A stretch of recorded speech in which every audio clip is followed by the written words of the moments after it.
This is a free dresser. Ang gaganda pa ng dresser guys, oh. Tingnan natin. Oh, there's a little bit mess.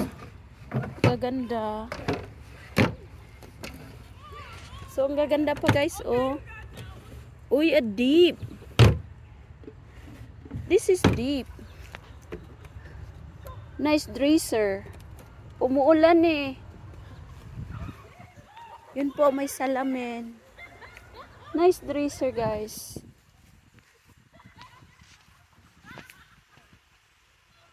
Free yan guys. Maganda pa siya. They said she's free. Bukas sana di mag-ulan guys at kunin nyo to. Sayang. Itong bakit sa akin na.